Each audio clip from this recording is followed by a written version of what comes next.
Balabha Girivaradhari Girivaradhari Gopijana Balabha Girivaradhari Girivaradhari Jasodanandana Braja Janarandhana Jasodanandana Braja Janarandhana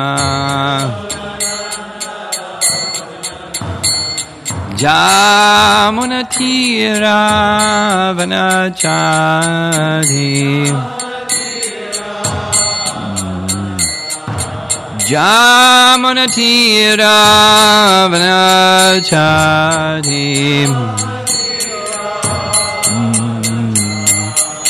Jaya Radha Madhava Kunja Vihari Madhava Kunja Vihari Jaya Radha Madhava Kunja Vihari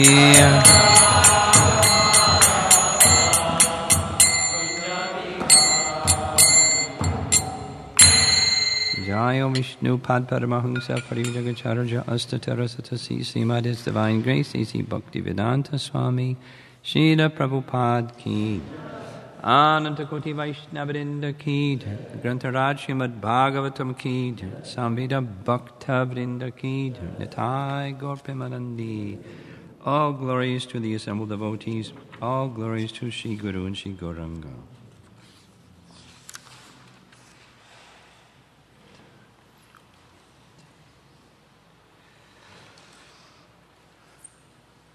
Om Namo Bhagavate Vasudevaya. Om Namo Bhagavate Vasudevaya. Om Namo Bhagavate Vasudevaya.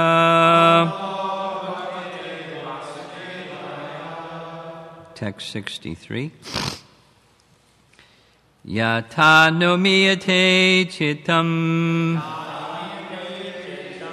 ubhayar indriye hitai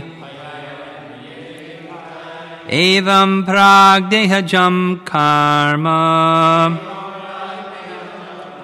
lakshate chitta vrittibihi yata no miyate chitam Ubhayar indriye hitai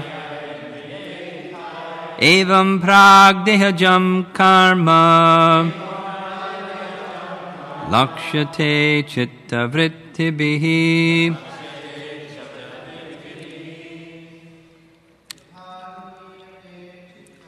yatanumiyate chittam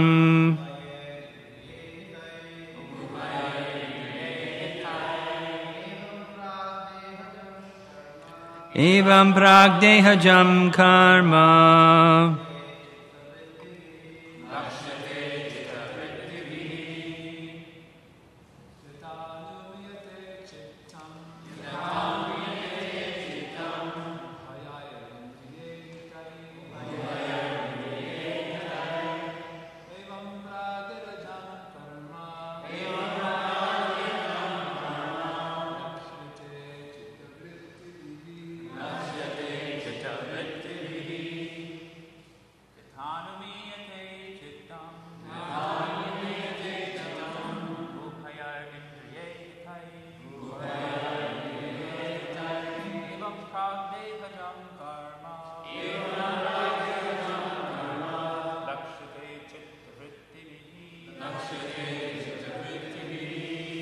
Ladies.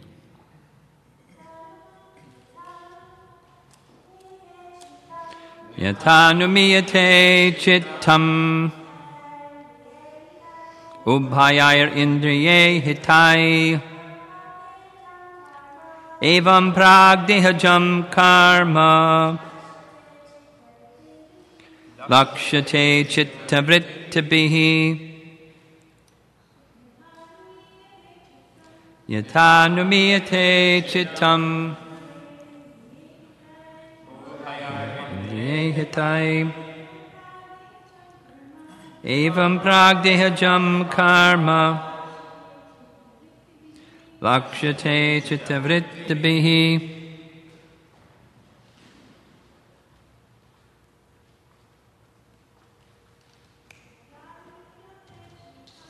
yatha numiyate chittam upayayar indriye hitai evam pragdehajam karma lakshate chitta yatha as anumiyate can be imagined chittam one's consciousness or mental condition ubhayai both indriya of the senses ihitai by the activities evam similarly prak previous dehajam performed by the body karma activities lakshate can be perceived chitta of consciousness vrittibihi by the occupations.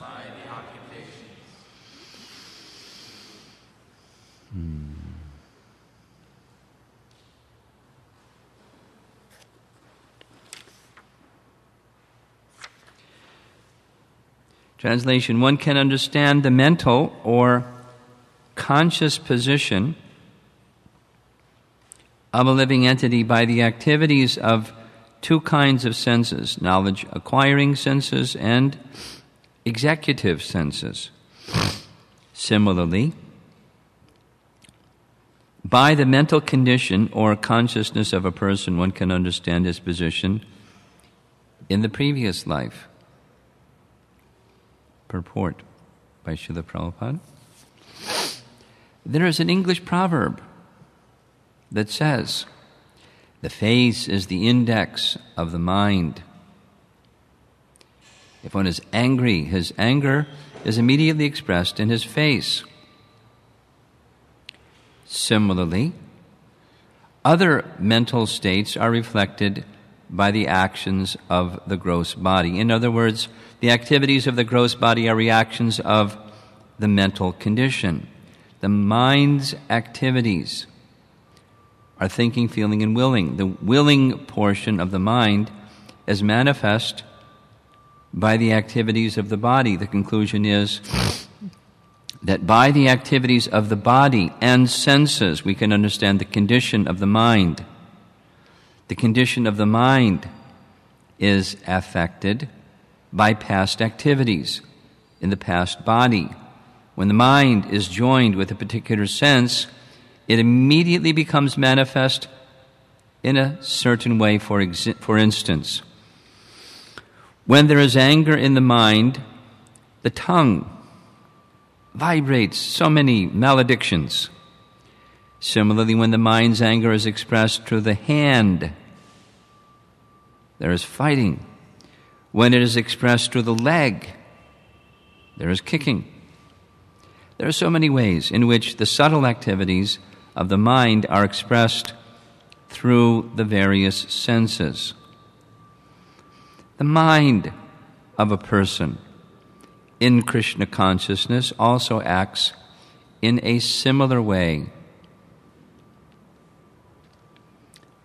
The tongue chants Hare Krishna, the Mahamantra. The hands are raised in ecstasy, and the legs dance in Krishna consciousness. These symptoms are technically called Ashta Sattvika Vikar, Sattvika vikar is transformation in goodness, or sometimes transcendental ecstasy. End of purport.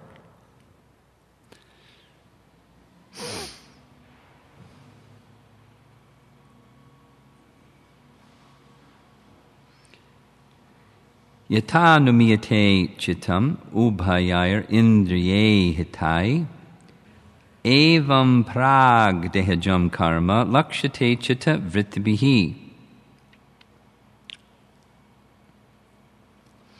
Translation: one can understand the mental or conscious position of a living entity by the activities of two kinds of senses, knowledge-acquiring senses and executive senses. Similarly, by the mental condition or consciousness of a person, one can understand his position in the previous life.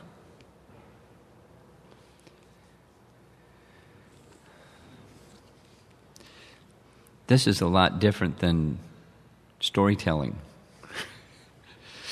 He captured the attention and a little bit the intelligence of King Prajini enough so that now he's inquiring about transcendental knowledge. Remember the going back a few verses, when the king says, I get it. Fruit of activities, boo. Devotional service, yay, I get it. But I have a doubt. How does it work? Specifically, his question was, from the activities of this body, some previous body, some activity, reaction to the activity, karma and reaction to that. Because karma is both, action, reaction.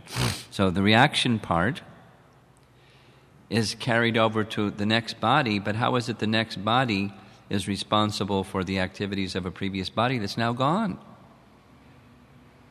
How does it work? And Narada is now giving this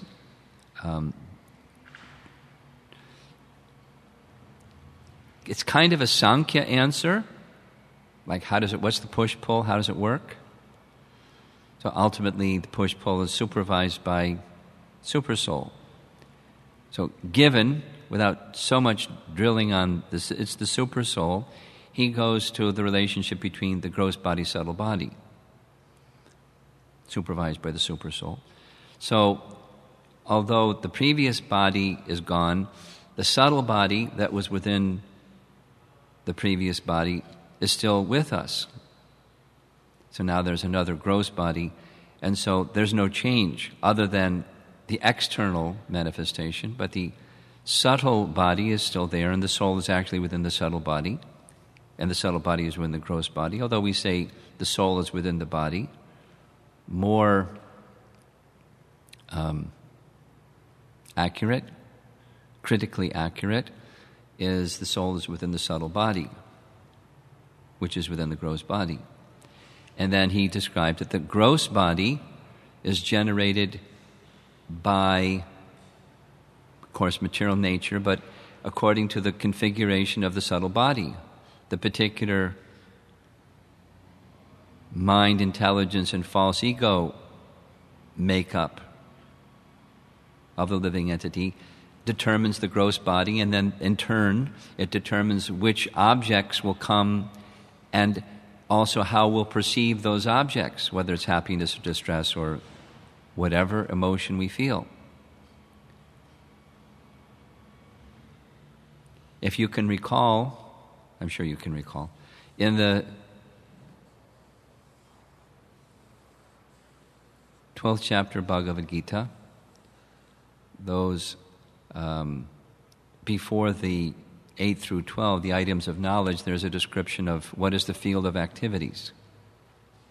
Because that's Sankhya. Field of activities, the knower of the field of activities. Matter and spirit, what's the difference?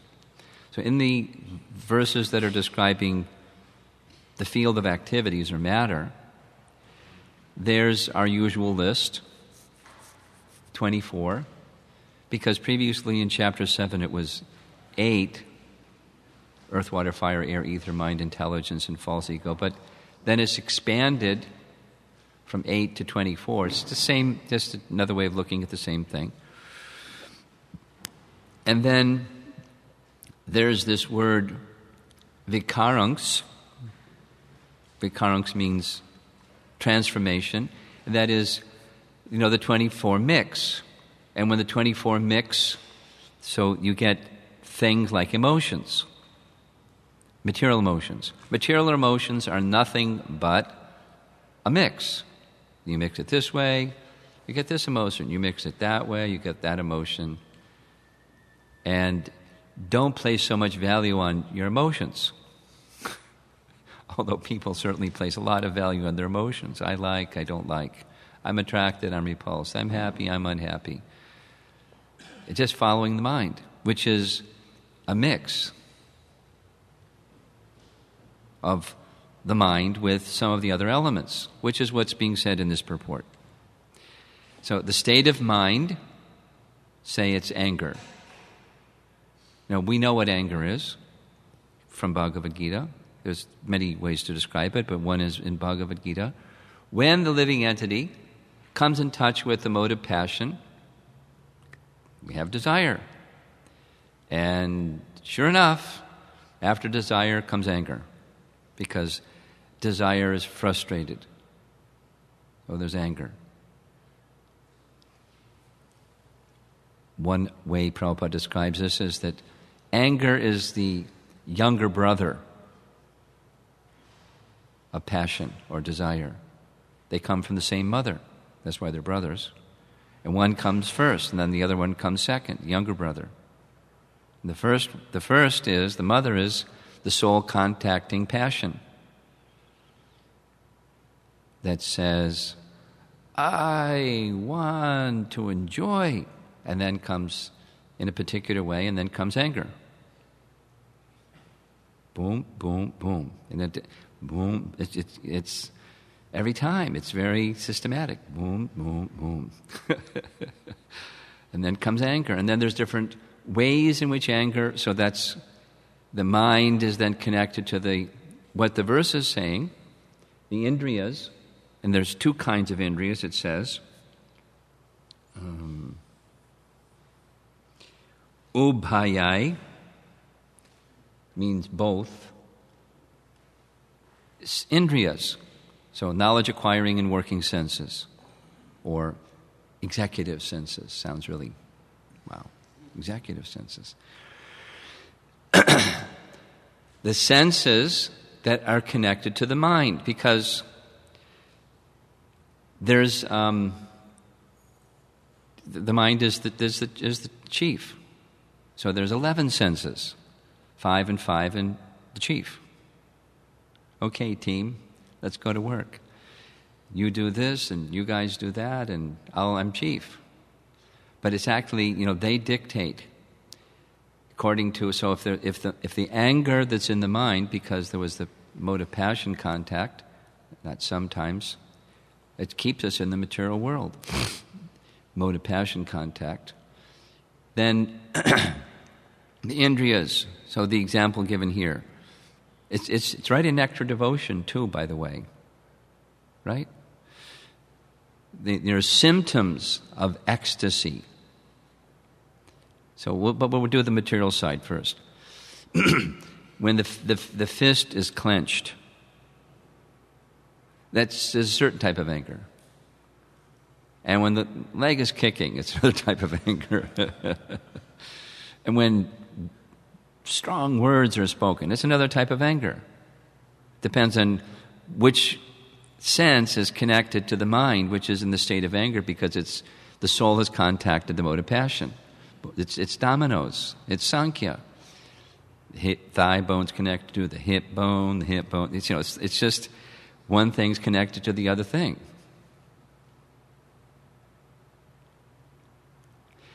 And then we get material life.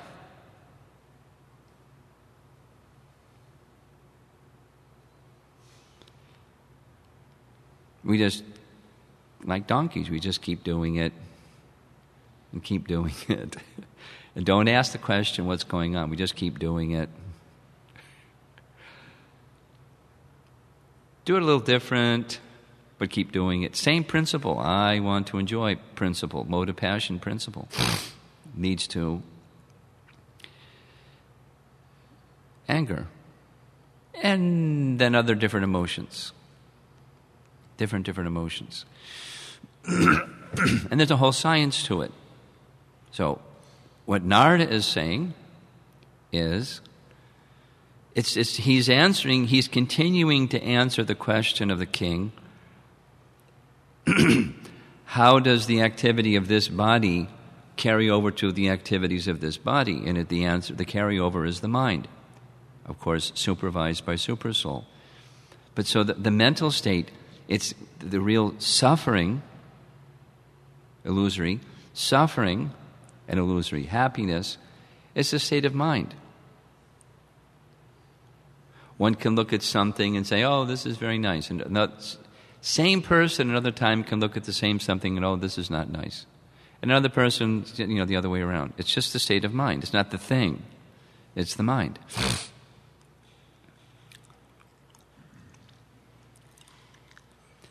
And the nature of fruitive activities, that's, keep the gas pedal down, that is, continue in the mode of passion.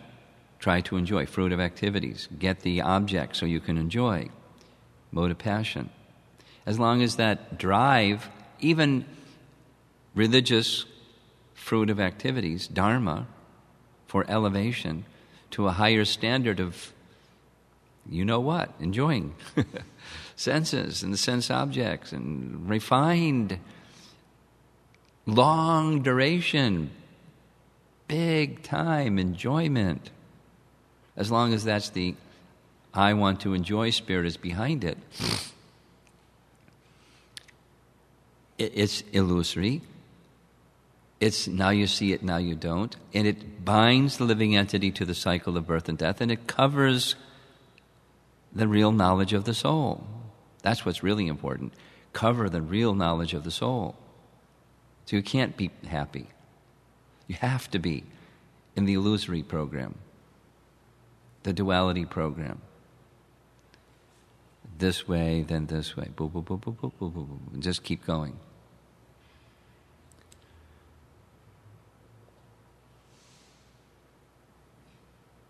So he's giving two answers to that question in this verse by saying that,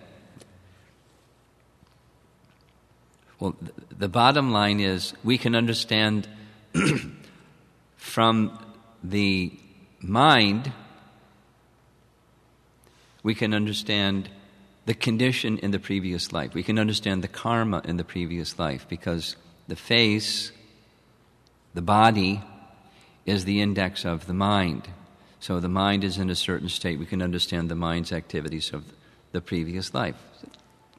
Not necessarily in detail, although there are people that have that capacity. Have the capacity, given the gift by Krishna. But that's how it's subtle. This expression indicates this mental state, and this mental state indicates a previous mental state and connecting to some former activity. So we're just doing a rerun over and over and over and over and over. A rerun, and call it life.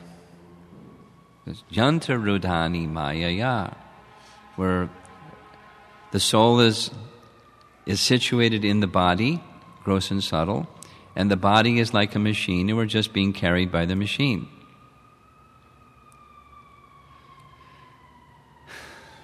This is transcendental knowledge. The soul is different. Chapter 12. Chapter 13. Chapter 13. So that's Sankhya, distinguishing matter from spirit.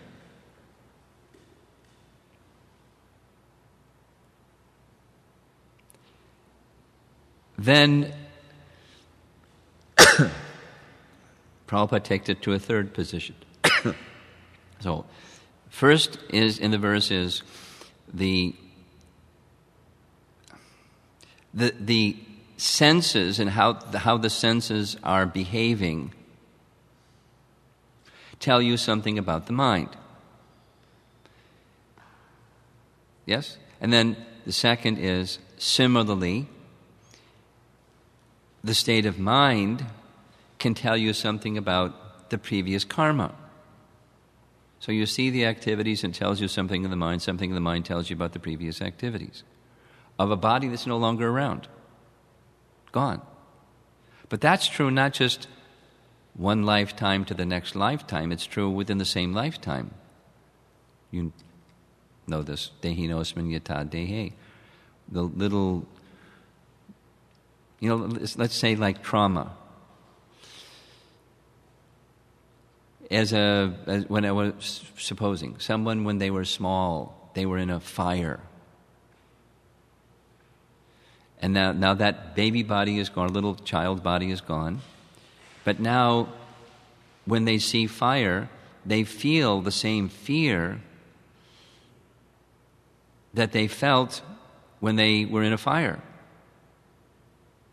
And it just seizes them and takes over, and their involuntary parasympathetic nervous system kicks in, and the adrenal system goes, and they're out of there. Panic, and all those things that happen.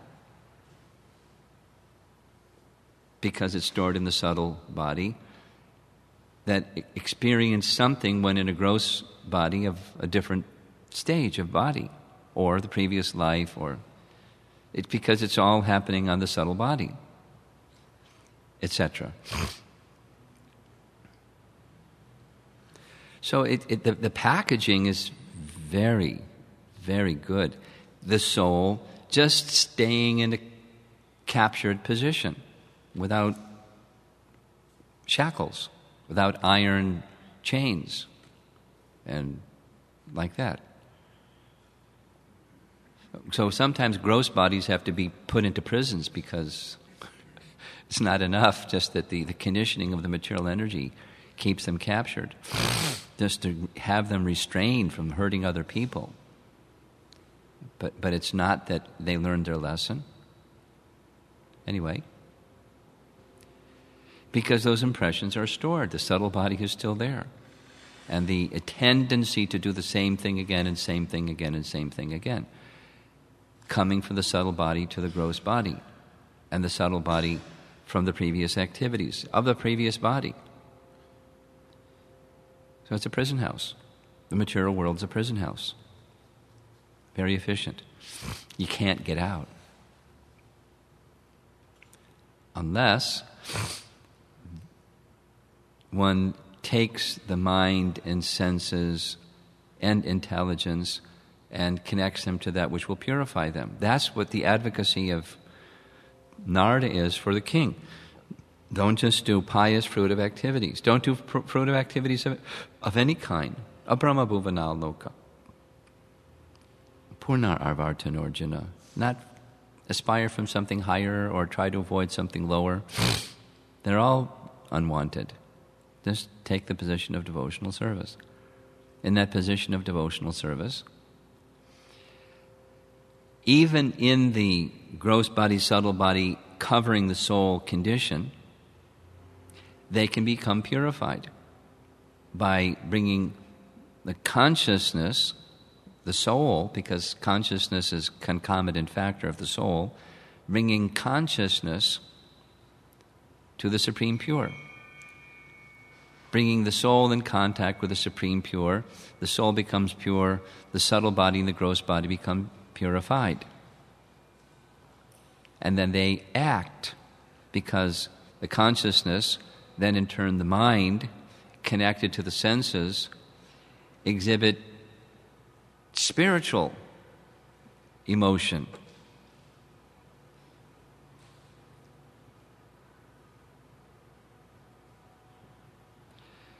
Prabhupada would say that the dancing and the chanting You should do even if you don't feel ecstasy, because then the ecstasy will come. Just a little anecdotal thing.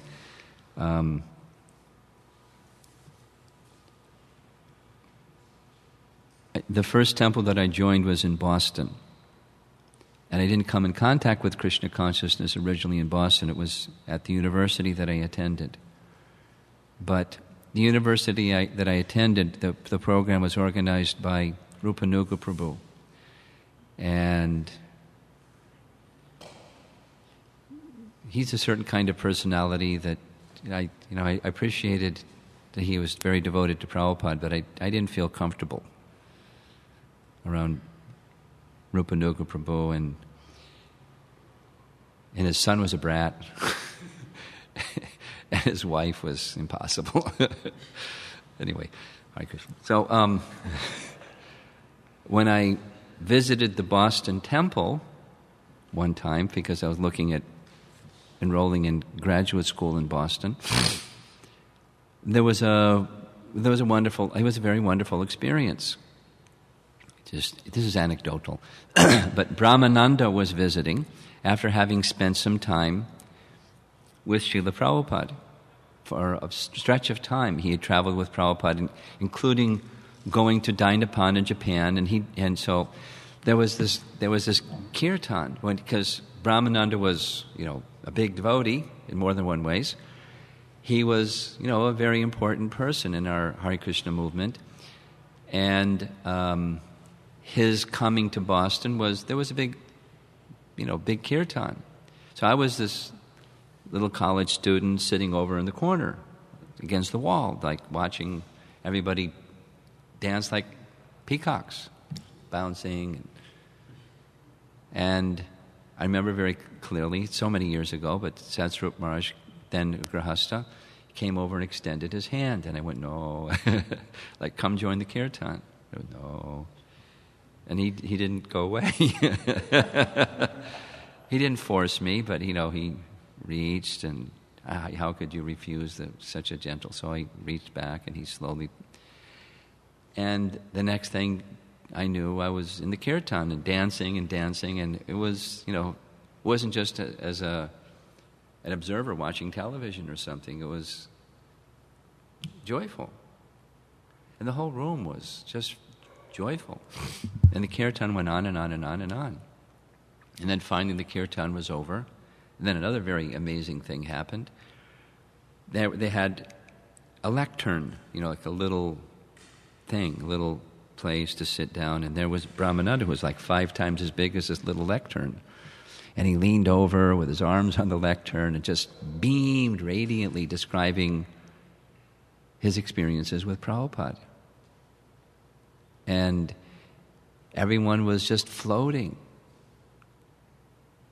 It was really, really wonderful. The whole description of how Prabhupada negotiated the contract with Dainapan, it was really... I don't exactly remember the details, but Prabhupada they were tough, and he was tougher. And they agreed to his terms.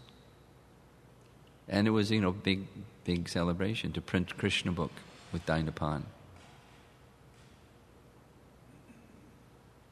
And so many books were ordered, and then we had to distribute them. And it was very nice.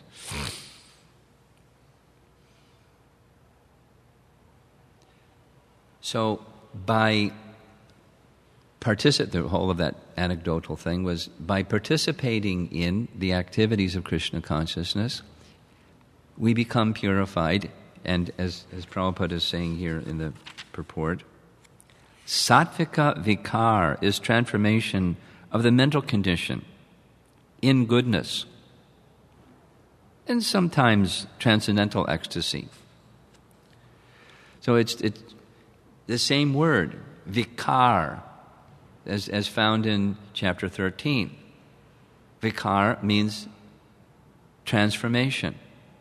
So this mixing with that, material elements, makes for emotions. This emotion, that emotion. It's just a mixing and transformation of the material elements making material emotions, which are very dear to people. It's like, that's cherished. And then for spiritual personalities, it's the transformation, sattvika vikar, transformation to the quality of goodness by, as he's mentioning, what you do with the tongue, chant Hare Krishna, what you do with the hands, dance, or raise your arms, and with the legs you dance, or Savaimana Krishna Padara Vindayo. The first element is the mind. And then in that verse describing King Ambarish's activity, there was what he did with his legs, there's what he did with his hands, what he did with his ears, what he did with his eyes. But the first was the orientation towards the mind goes to Krishna. And you practice the mind goes to Krishna, the mind goes to Krishna, and just practice. Abhyasa, keep practicing. The mind goes to Krishna because it's perfectly natural. It's the natural state of the soul. And the other is the contaminated state of the soul. So you practice that one, the mind becomes purified. The desires, so as he's mentioning, thinking, feeling, willing. The mind's activities are thinking, feeling, willing. And we know this from Bhagavad Gita. By contemplating the objects of the senses, what's doing the contemplating? The mind. There's the senses, there's the sense objects. By contemplating, now the assumption in that sequence is in the mode of passion. I want to enjoy. That's the soul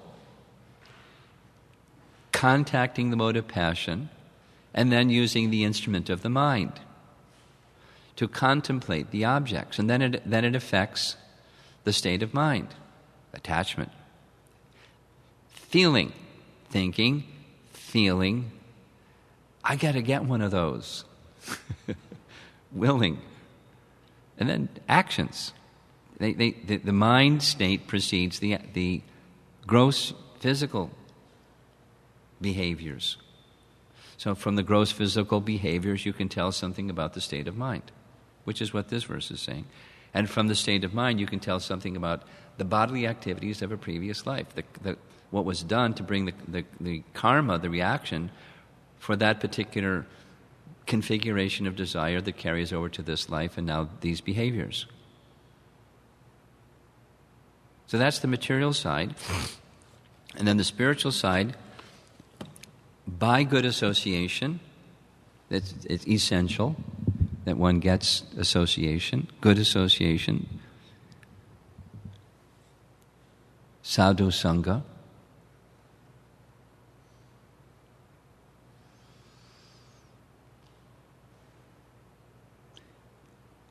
When somebody disconnects from sadhu sangha, it can be, abrupt, or it can be gradual, or so many varieties. But when that happens, greatest misfortune. Or the other way, Bhakti Vinod Thakur says, I don't mind whatever body I get. If I can be an insect in the home of a devotee, or worm, a dog, just be in the association of devotees, because it's so valuable.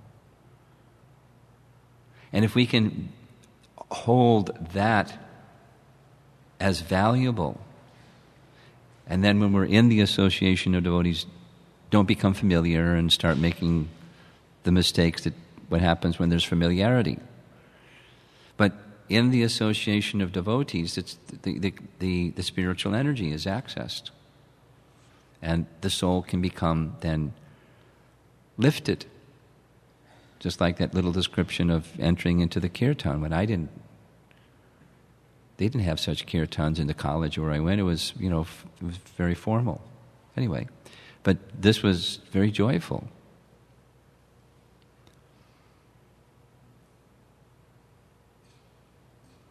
Another anecdote, and I'll end.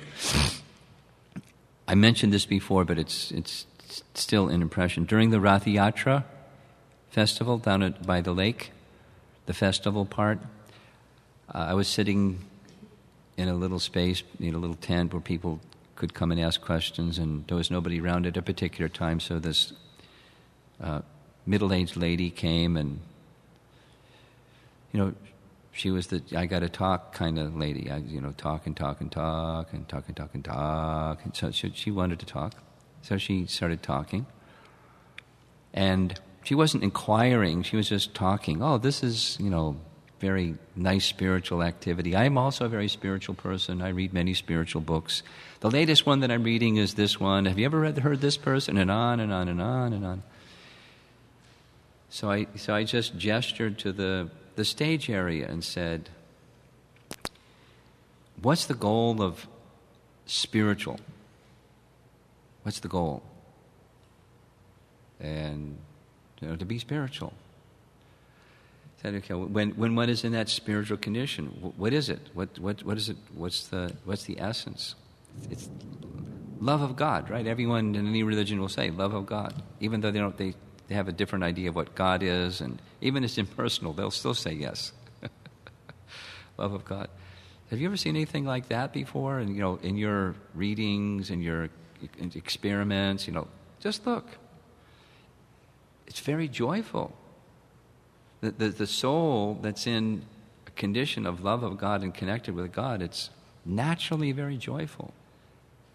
Very naturally so. And see, little children, old people, and everybody in between. This religion, that race, that culture, that language. Look at, does that tell you something? Practically speaking, aside from the books that you're reading about somebody or other, come to the temple and join the kirtan. Very, very practical. She didn't know what to say. She's just kind of like, I didn't say I'm not really interested in your book, honey. But she got the message. I think she got the message. Talk and talk. So, but it's a mode of good, to some degree, a mode of good, misguided mode of goodness aspiration to know something spiritual, to know what's beyond the grosser forms of material energy. So it's for those, Sankhya is very nice for those who have that disposition, analytical disposition, and they like to understand what's the cause and effect of things. It's kind of like spiritual technology. To a degree, that's what Narada is doing with the king because of his disposition and his capacity to understand the difference between matter and spirit and really what's in the interest of spirit. So we should also hear from Narada speaking to King Prachinibari. We're like part of the audience, practically speaking, because of Shukadeva Goswami's narrating this. Actually, it's Maitreya narrating to Vidura, but Shukadeva Goswami's narrating that one.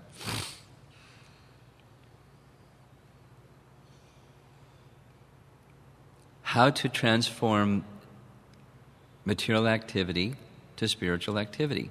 To an outsider, they look the same.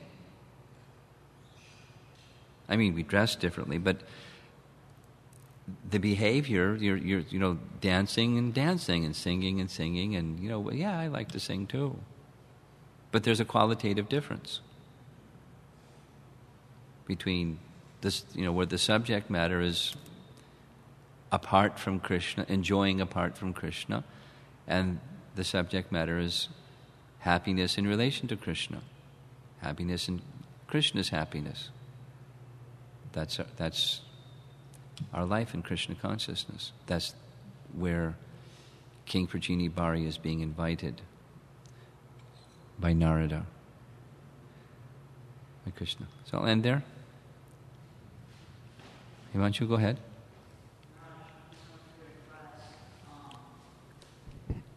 I was thinking about the third canto pastime with Devahuti and Kadama Muni, and over there it's described how just because Devahuti had this loving service attitude towards her husband, she received and attained all perfection. So I was wondering, how is it that when we engage the gross body in the service... How is it that when we do what? How is it that when we engage the gross body Yeah. in the service of an advanced devotee, what is that doing to our subtle conceptions and our subtle body over a period of time? And also, I have a second part to this. Well, let's do that one first. It's contact with the internal potency, basically. And that is that Krishna is pleased. We may not understand, the technology, the dynamics of what's taking place. That's okay. Krishna is pleased.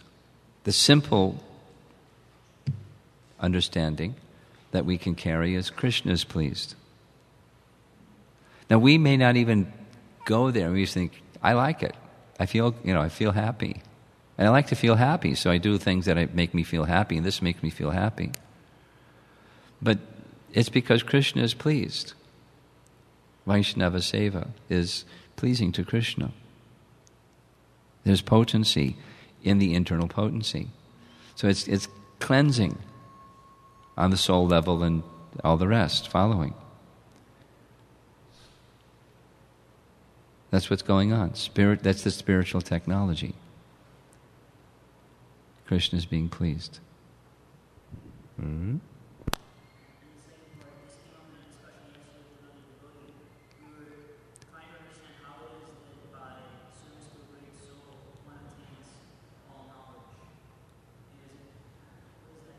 What it means is Dadami buddhiyogam tam.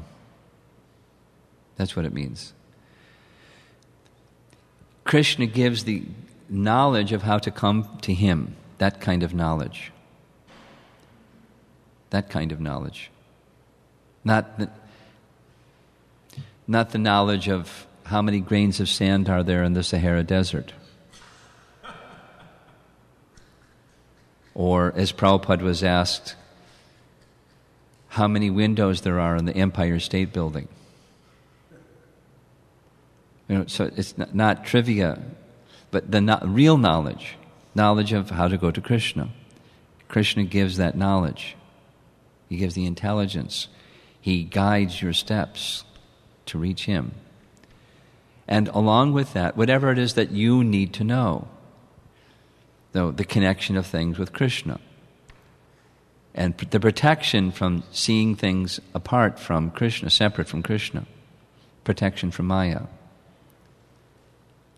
Knowledge leads to detachment. That kind of knowledge. You become the knower of everything that you need to know to reach Krishna. And that's in Krishna's hand. Whatever you need to know is in Krishna's hand. So He'll give you whatever you need to know. And for service to Him.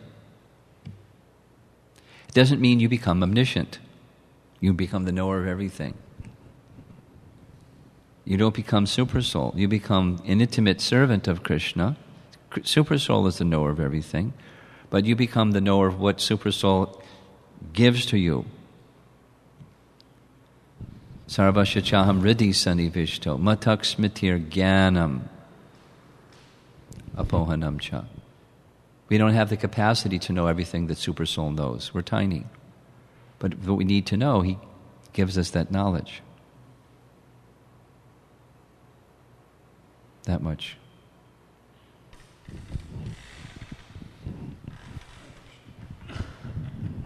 Hare Krishna Maharaj.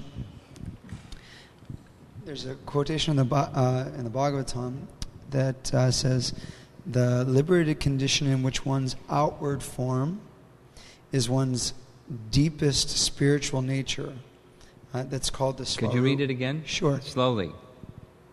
The liberated condition in which one's outward form is one's deepest spiritual nature is called Svarup.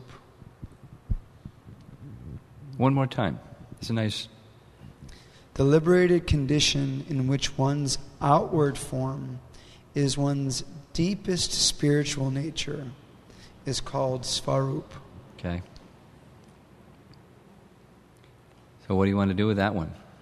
Well, I mean, it's a lot deeper than I've ever heard it explained. I mean, to me, it's like in this middle area, kind of. It's like a middle area? Yeah, because I think about... What's the middle area? Well, spiritual sky, I think, okay, you have your Svarup. That makes sense to me. If you're chanting japa, you might understand what your Svarup is. But what does it mean in the context of someone being liberated, say, in this body? And that's what I'm not understanding. Yeah, I'm not understanding what you're not understanding. So, it's not saying that supposing Bhakti Richard becomes a perfected soul one fine day, and the body that Bhakti Richard exhibits that fine day is his spiritual form, and that's what's going back to Godhead. That's not what it's saying. Does that help? The body, rather, the language that Prabhupada uses is becomes spiritualized. So there are two metaphors, a golden box and a golden plated box. It acts like gold, although it's not solid gold. It acts like gold, golden plated. Then another is electric wire that has electricity running through. The wire does not inherently have electricity, but it's a conductor and it conducts. Then it can electrify. Or the third one is the iron rod in the fire. It acts like fire, although it's iron. In contact with fire, it acts like fire.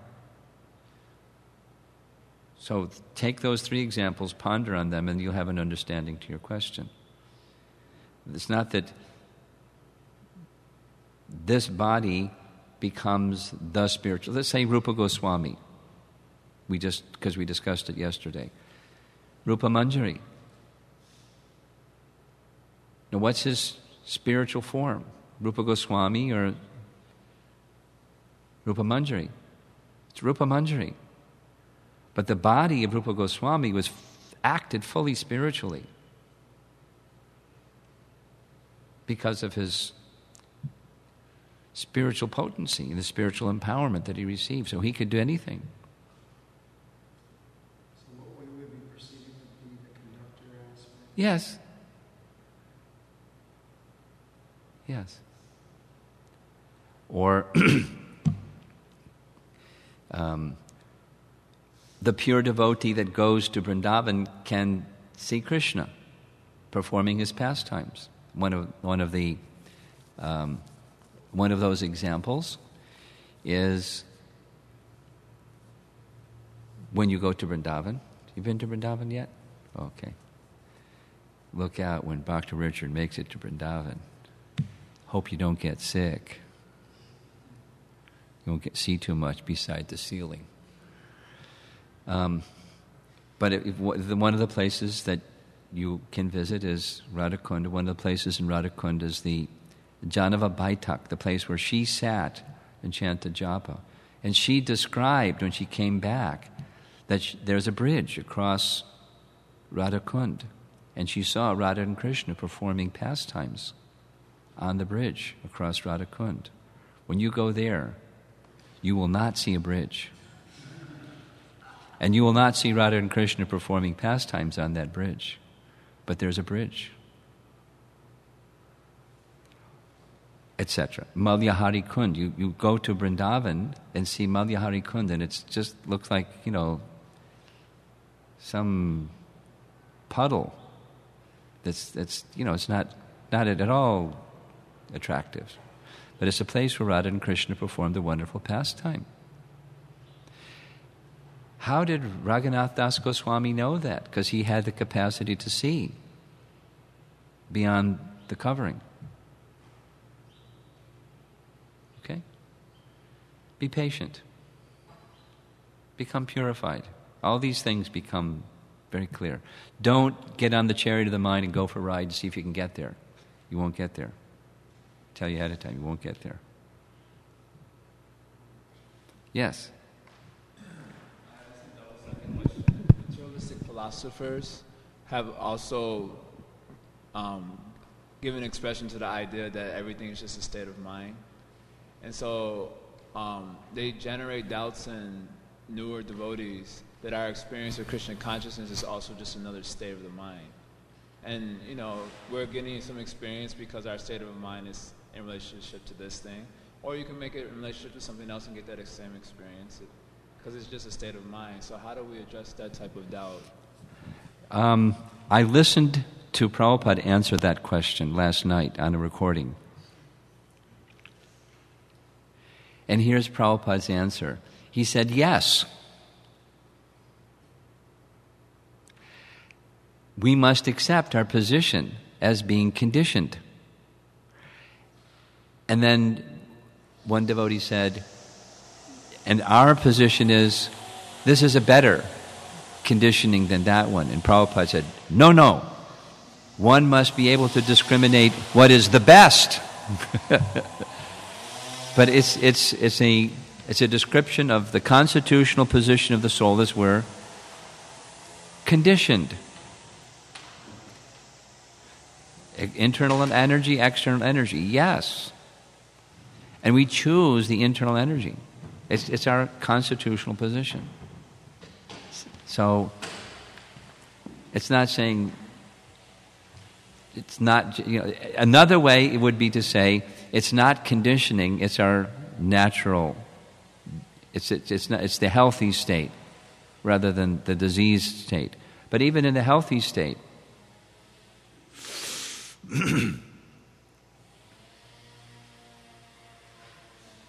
we're under the influence. Or we're under the influence. And then that influence of the internal potency is far more desirable. It's our natural state. That's one answer.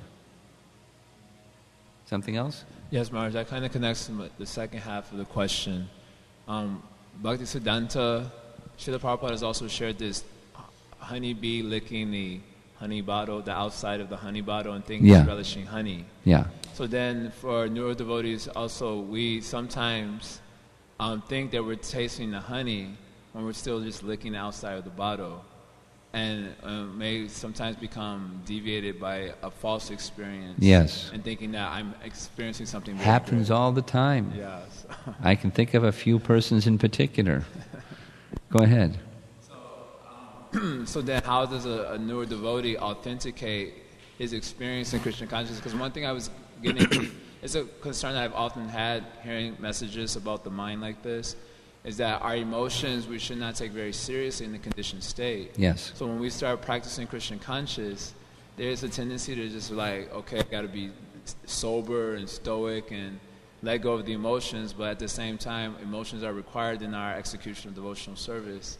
But then when we try to do that, we may delude ourselves into thinking I'm experiencing something very high when it's just licking the outside of the honey bottle. So how to work with our emotions in Krishna consciousness? Well, two things. Keep it simple. That's the first thing. And then, so I can expand on that, but the second thing is follow what Scripture says. So what's written in Nectar Devotion is those are shadow experiences of the real thing. Krishna's kindness is that he gives you the shadow experience. Oh, and if the shadow experience is that, then what to speak of the real thing? That's how we should process it. It's just an indication of the real thing. It's a reflection of the real thing. What the real thing is,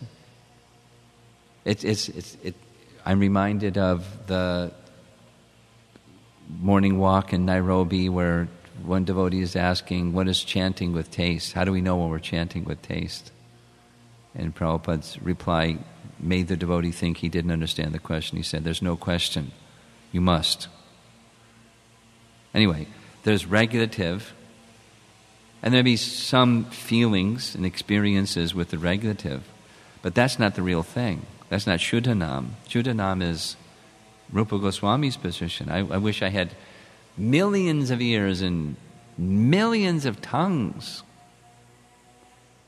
And you can't stop. So that's the real thing. So until that very, very, very, very elevated position comes, it's a reflection of the real thing. So that's the second part, guided by Scripture. And then the first one is just keep it simple. What's the goal is not to have some emotional experience. The goal is to be in the position of servant. You know, when you're in the position of Daruka, who's fanning Krishna and he's feeling ecstasy and it's disturbing his fanning of Krishna, he's checking the ecstasy so he can go on fanning Krishna. That's the real thing.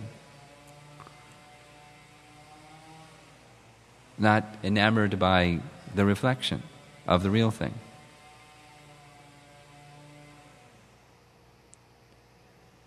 Something else? Krunanidhi.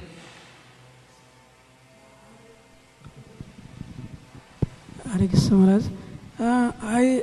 Please explain me, I am not able to understand. Prabhupada mentioned in the translation, one can understand the one's past life by his mental condition or mental consciousness. That's what it says, yeah. I explained, that was the class. You missed part of the class. Sorry. Go listen to the recording. Yes.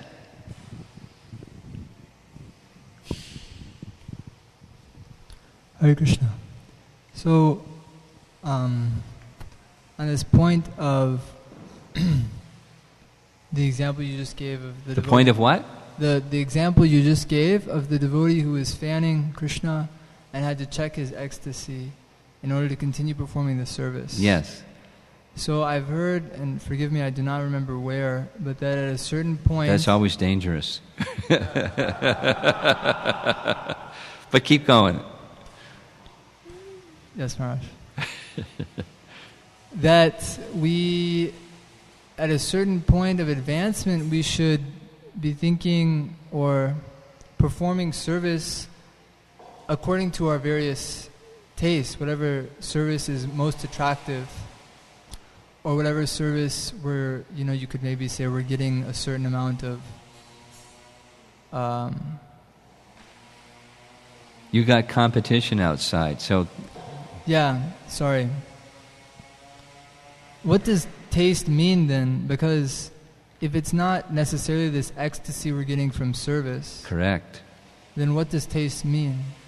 Well, it means different things at different stages. Taste and the conditioned stage may mean according to my psychophysical nature. I'm attracted to. That's one kind of taste. Then there's, much higher than that, a spontaneous spiritual attraction for Krishna and a certain aspect of Krishna, a certain aspect of Krishna's service. Spontaneous. And that means it's sustained. That's taste. And then in the matured stage, it's love of God.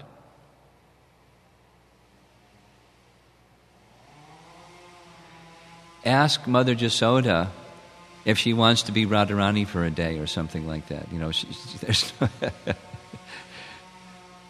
She's fixed. Or ask Madhu Mangal, does he want to be Radharani for a day? Because she's she's topmost. He's fixed. There's no question of it. So that's...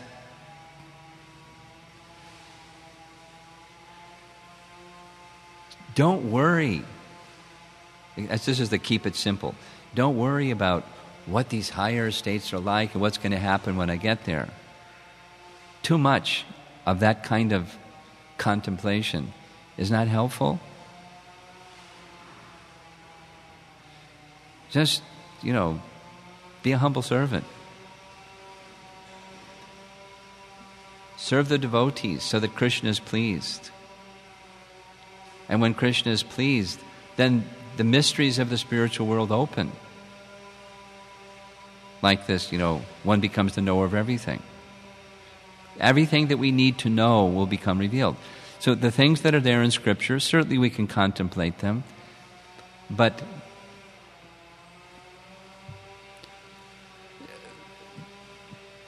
be a strict follower. Pay attention to that one instead of what's this like, what's that. Just be a strict follower of Rupa Goswami.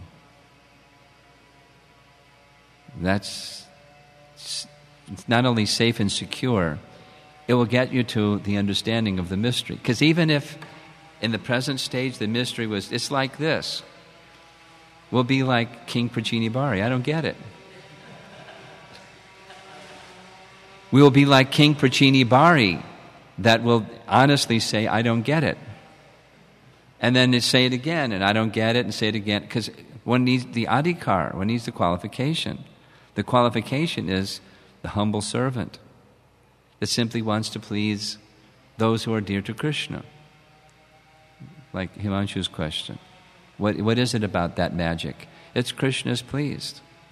Just keep it simple. Just try to please Krishna in those basic ways that Rupa Goswami gives for us in the sadhana bhakti stage, rather than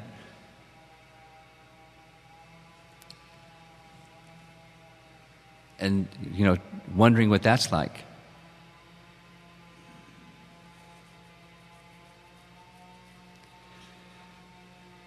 Last question. Oops, second to last question.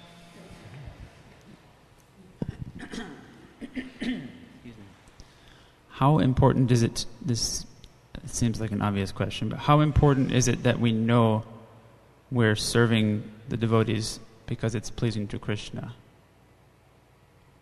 How important is that we know? It's depends on the stage of your progress in Krishna consciousness.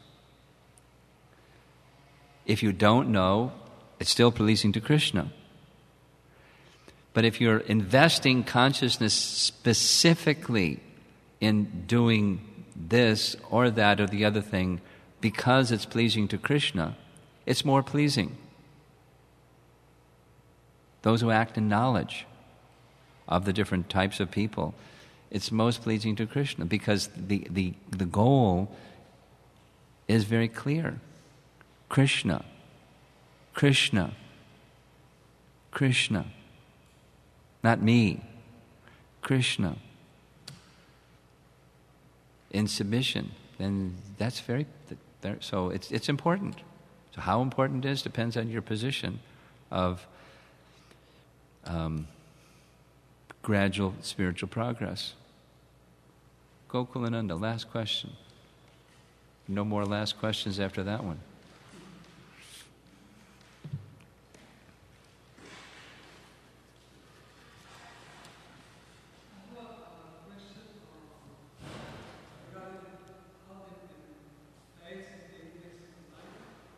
Okay.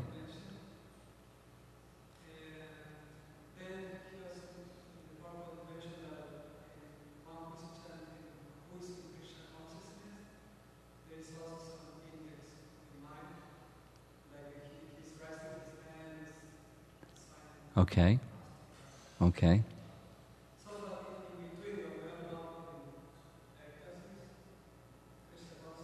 Yeah.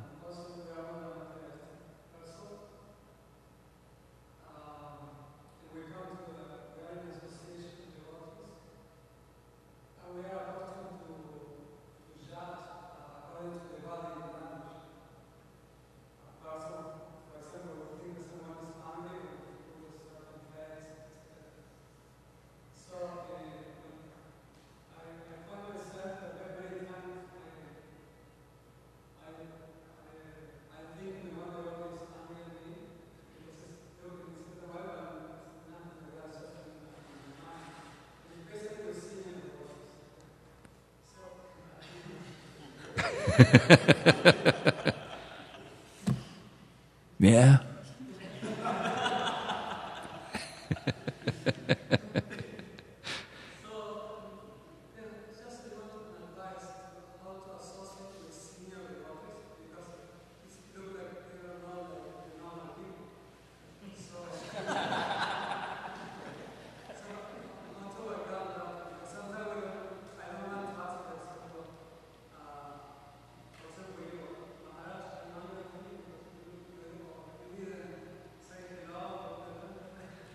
I do it all the time.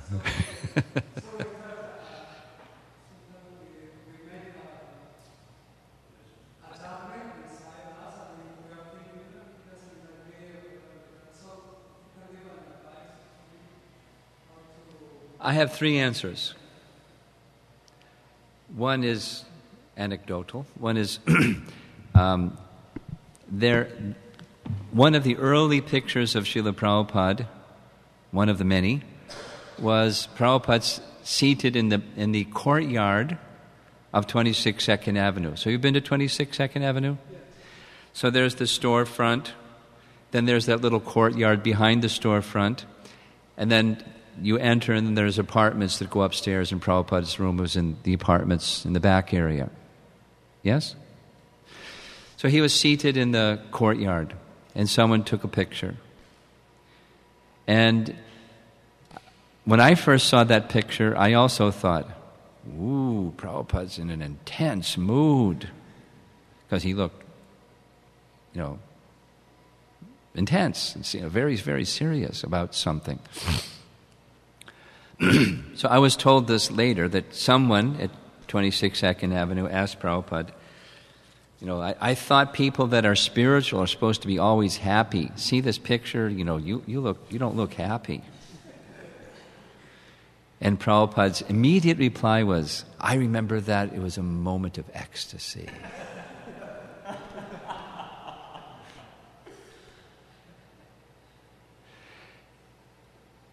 So, in other circumstances, he gave the warning, do not try to predicate the mind of the spiritual master.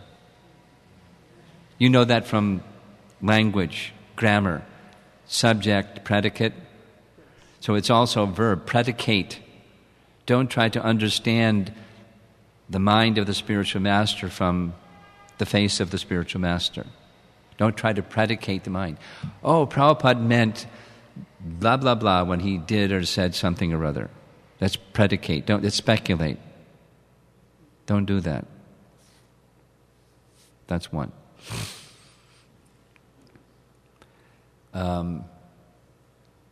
Second is, I know from many experiences, like what you just described, there are times when I'm processing something, like something very grave and serious. It's service-related. And so my external appearance may reflect that, something that I'm very, it's troublesome, and then I'm passing somebody and they go, oh. But it has nothing to do with the person. It's just internally I'm processing something. I'm not aware of what my face looks like. I'm aware of what my thoughts are contemplating. But the other person is responding to, ooh, he didn't say hello, or he's, looked unhappy. And then later I found, 6 months later, something, were you mad at me? Did I do something wrong?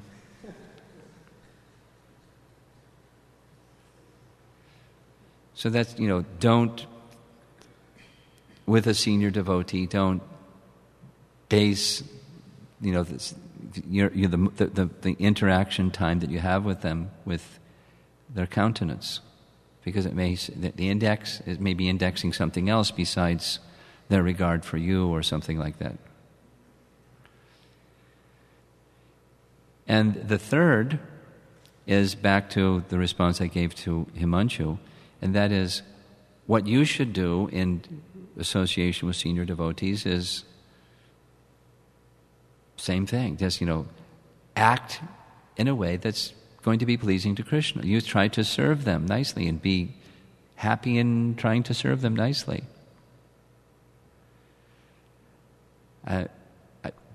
As an example, I'll call on Jai Jagannath's behavior. A number of times in the past, when we had, Sunila Madhava here as the president, he would, as soon as I came, he would regularly come and just give me a nice report. And he specifically said, I know that as GBC person, you always have to deal with heavy-duty stuff. And you don't get to hear all the nice things. So I come just to give you, here's some nice things that are going on. And my mind might have been somewhere else because of the something else that was going on. But, it's just, so be in that mood with older devotees, senior devotees. Just like, that period of time we had these GBC members and that meeting, because some of them weren't GBC members, but assisting in GBC work. And it makes their service lighter to be in the association to devotees that are just happy in Krishna consciousness, and do that as a service to help them in their service. And regardless of what the index says. You follow? Yes. So that's what to do. It gives a lot of more understanding now. Yeah. Very helpful. And in your heart, just as Jai Jagannath spoke, and when Badri was the announcements. Thank you, for you have an impossible task, and Badri said, "No, it's not impossible. It's just very taxing at times." But appreciating that we appreciate the service that you do. It was a genuine expression, and then in different ways, like that. So be a source of levity and light and whatever may be going on, and it makes all of the sacrifice worth it, so that the devotees can be happy. Happier devotees, more devotees, to carry some weight of responsibility. Happier devotees, more devotees. Fantastic. Be happy. That's the best service. Be happy. And you're a happy devotee, so you make me happy. All right. Srila Prabhupada ki jai.